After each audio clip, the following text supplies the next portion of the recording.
everyone, my name is Anara and I'm happy to welcome you all to our Linguatic Club. Today I'd like to ask you a question. Do you know the differences between teacher-centered and learner-centered lessons? During the lesson, please keep this in mind. After the lesson, we will discuss it. I'll be working with the course book for the 4th grade. Let's go! Hello everyone! How are you today? Let's start our lesson. Our today's phrase is way of life. What do you think it means? Let's look at the pictures and try to guess. Do Kyrgyz people sit on the floor while eating? Yes, they do. Do many Kyrgyz families have a lot of children? Yes, they do. What do Kyrgyz people drink for breakfast? It's tea. Is it traditional or typical for Kyrgyz families to drink tea in the morning, to have many children? Yes, it is traditional. It's a Kyrgyz way of life. So our today's phrase is way of life. We use this phrase to talk about customs, norms, or certain people groups, and also about individual families and people. For example, way of life, how we live. It's way of plus noun.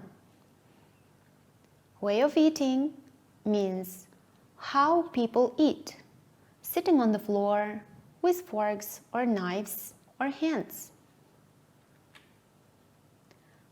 Way of learning, it means how you learn, by watching something, listening to teacher, or doing something with hands. In this stage, make your own sentences. Yes, good job. Let's talk about modern things.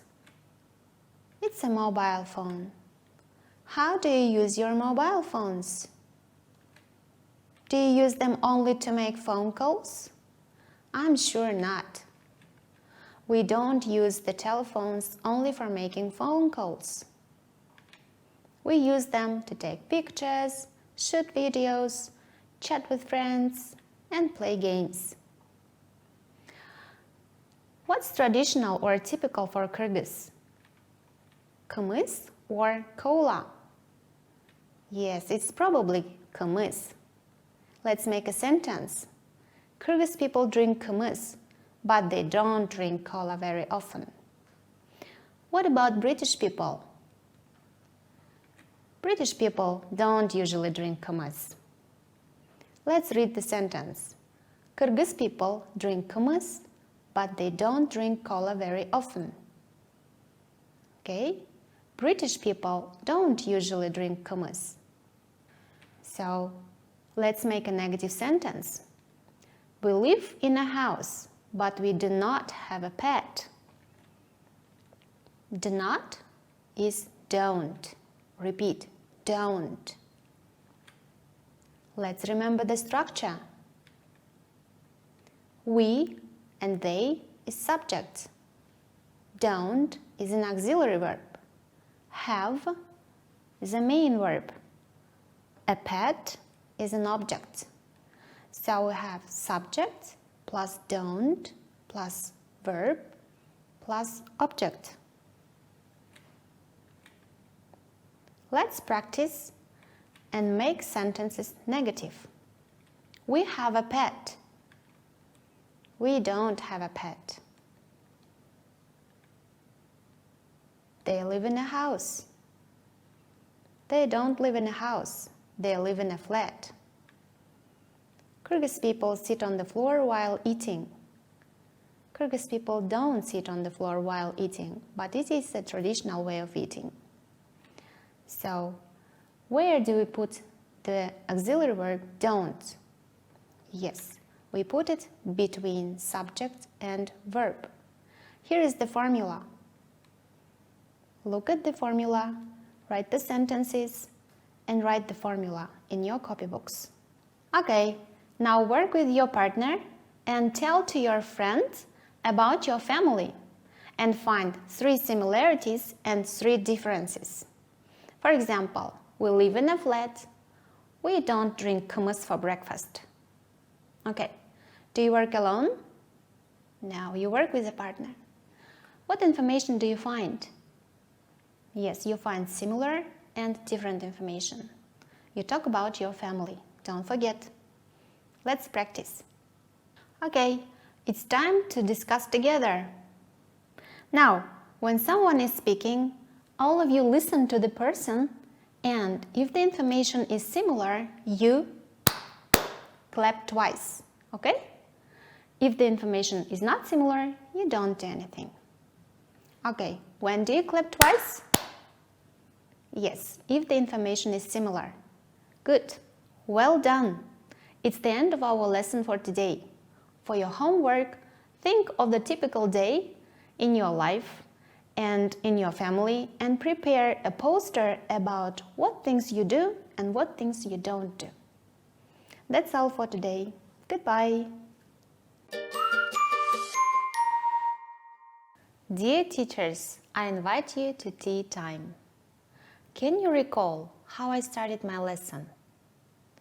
I started with presenting a new phrase, way of life, which might be not very new for your students, but anyway, why do you think I did it? I just wanted to breathe fresh air into our lesson.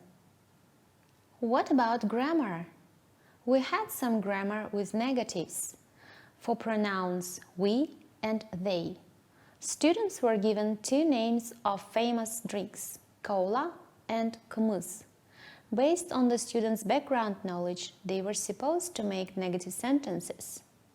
Let me emphasize here, I could just give my students a sentence in positive form and ask them to change it into negative one. As I live in Bishkek, I don't live in Bishkek. But why didn't I do that?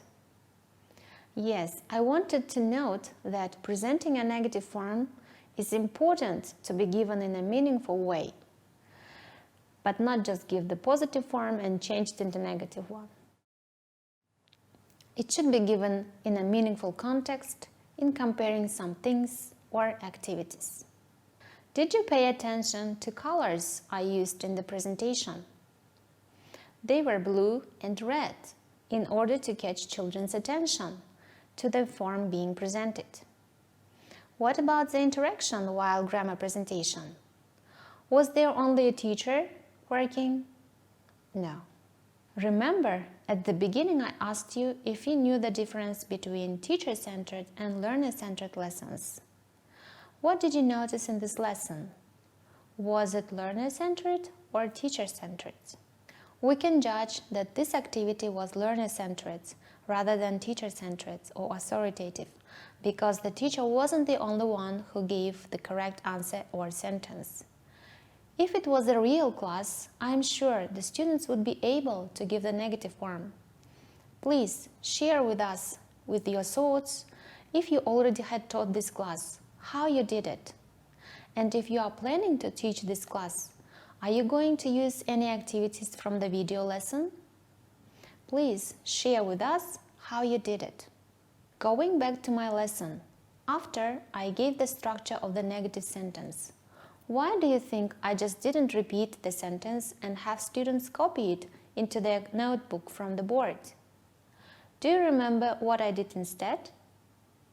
Yes, I gave them a formula of the sentence. Why is it important? Let's sum up.